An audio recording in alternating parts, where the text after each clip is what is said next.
Hey there, just quickly, this video was actually part of a much larger video that I uploaded back in 2022. Heads up, there will be some minor changes from that video, mostly that I no longer score on a decimal point system, so some numbers have been changed at the end. Even so, here is the 9th Doctor's era, and let's get straight into it.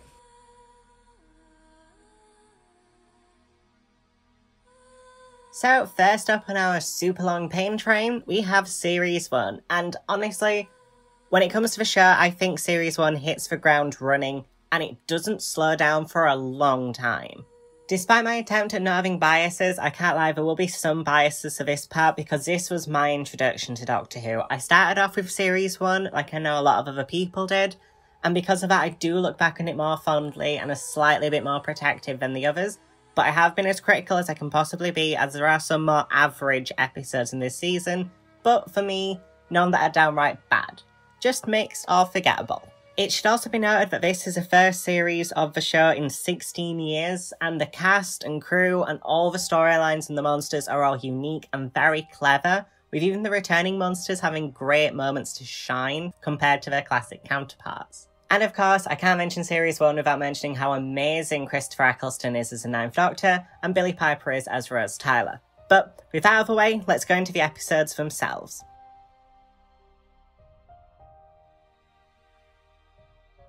First up is Rose, an honestly brilliant way to bring the show back. All of the characters introduced in this episode are amazing and will play some kind of part in the future, and it really does shine how well the writing starts off.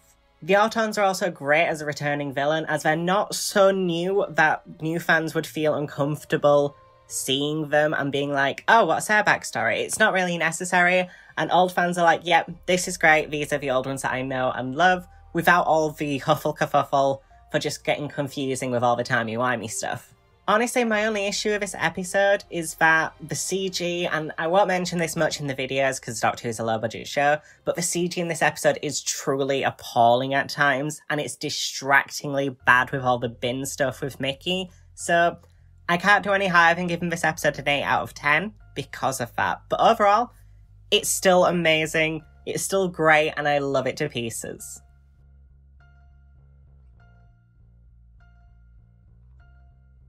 Up next is End of the World, and it's such a mixed bag of an episode, it's kind of difficult to explain it. It's got so many great positives, such as Rose coming to terms with her being able to travel in space and time, along with the 9th Doctor being great as always, all the alien designs being immediately cool to look at, as well as the overall style and CG look of this episode is such an improvement over Rose. But then it's just got so many dumb moments, like the only way to turn on a shield is to go in front of a bunch of scary giant fans that can cut you to pieces, with the biggest issue being there's many moments like this in the episode, such as the guy who's showing them all around and basically doing the presenting for this look at the end of the world thing, having a button on his desk that just kills him, and why? It doesn't make sense. It's dumb. But like I said, there's positives and negatives, so it's a very mixed bag, meaning I'm gonna have to give it a 5 out of 10.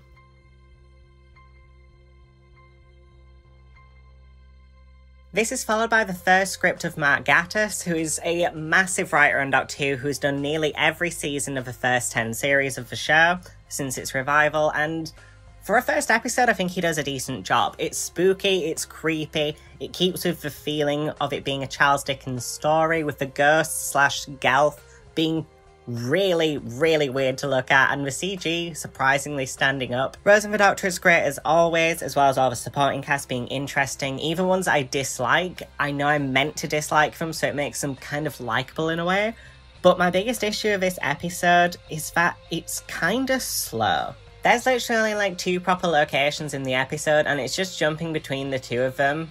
And because of that, it really damages the pacing, and it's an issue of a lot of Mark Gatiss' episodes. So I have to rank this one a 7, but it does have a soft spot in my heart, and it was one of my favourites as a kid.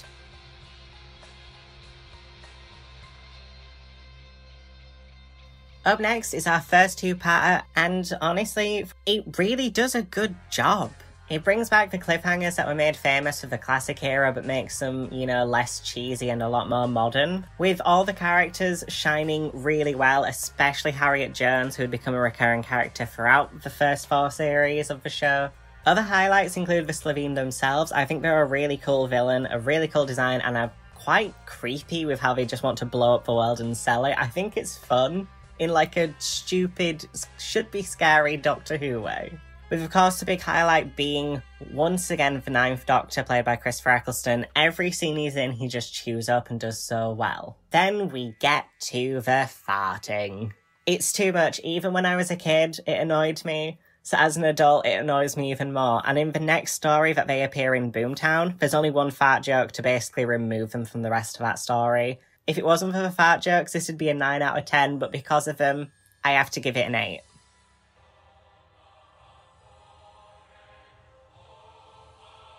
After that two-parter, it's time to go back to basics. And by going back to basics, I mean going back. Because with Dalek, we have the show's most iconic villain coming back with the best story of Series 1.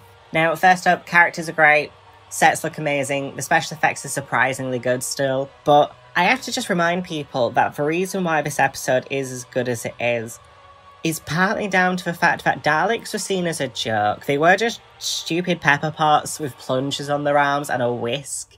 And then this episode brought them back and made them scary again. They made them terrifying. It made them a giant Nazi massacring machine. And it does it perfectly. I can't fault this episode anywhere. I love the ending with the Doctor becoming just like the Daleks. Yeah, 10 out of 10, no questions.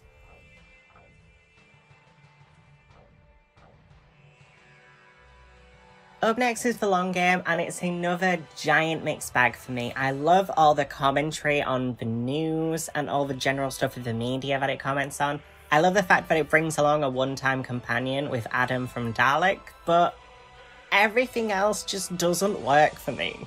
I don't get the point of the Juggernaut. It's just another random monster that's thrown into the show. It's not needed, honestly. I think like Simon Pegg could have held his own as just a psycho guy, but no, then they just shove him there. And I also don't like the idea of the head opening thing. It's like that next level conspiracy theory that you hear QAnon people shout about all the time. And the overall ending where the Doctor just abandons Adam, it doesn't make any sense for the character, and it completely could damage time and reality. So yeah, there's some amazing points to this, like the commentary, but overall it's a mixed bag, so I'm going to have to give it a 5 out of 10.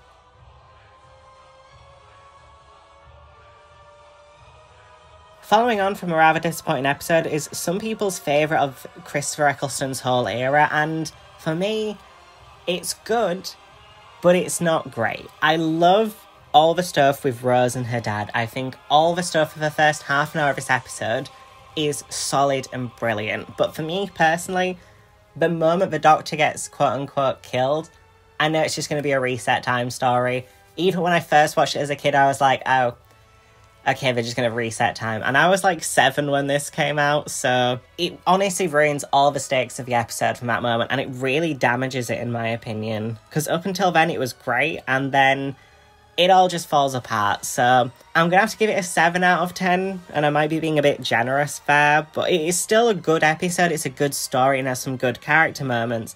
It's just that ending really does ruin it for me.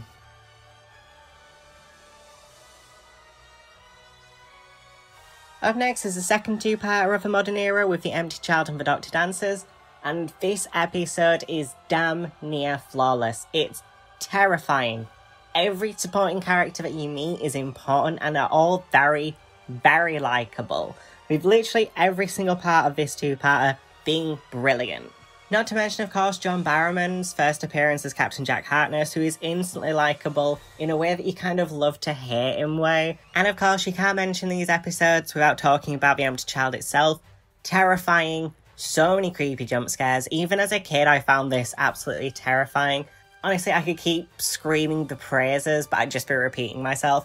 The only issue I have with this entire story is at the start when Rose sees the empty child on that roof thingamajigam, and she just sees this rope fall to her and doesn't look up, despite the fact she's looking up and she doesn't see the blimp. But apart from that, incredible two-parter.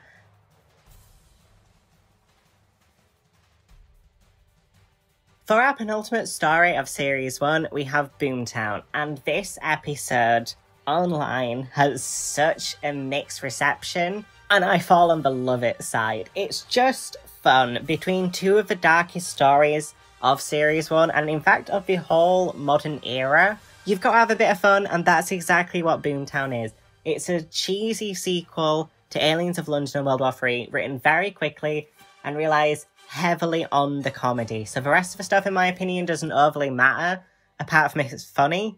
And this is one of the funniest episodes ever, so I don't see the issue. Every single joke lands for me. All of it's brilliant. Christopher Eccleston's acting is outstanding throughout this, along with the actress who plays Margaret Levine. So yeah, 8 out of 10. It's not brilliant, but it's great.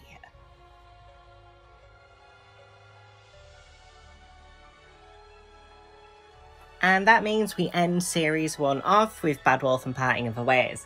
Now, this two-parter always hits me. It's just so well done. When it comes to narrative structure, Series 1's finale is brilliant. Every single episode and story that's appeared previously plays some part in this. It makes you feel like all the adventures you'd watched prior to this have some importance, which is something that all the later series don't really do.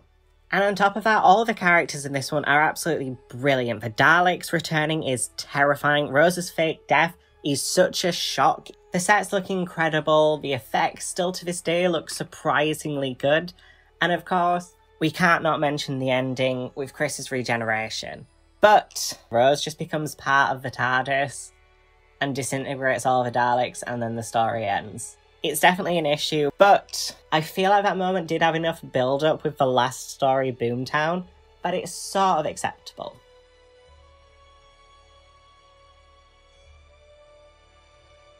So that is my thoughts on Series 1, but of course, we need to look at the actual rankings. So up here right now is all of the episodes in chronological order with their ratings, and now let's just switch it up to show my rankings. Now, I should point out that, for me, a 5 out of 10 is still okay. It's an average score, it's a mixed score, so none of this season is bad to me, and it's going to be very interesting going forward, seeing where these episode placements move. Even so, that's sadly it for the 9th Doctor. Only for one season, but goddamn, he really did make it worth it. I'll see you all next week for the 10th Doctors, and yeah, until then, toodles.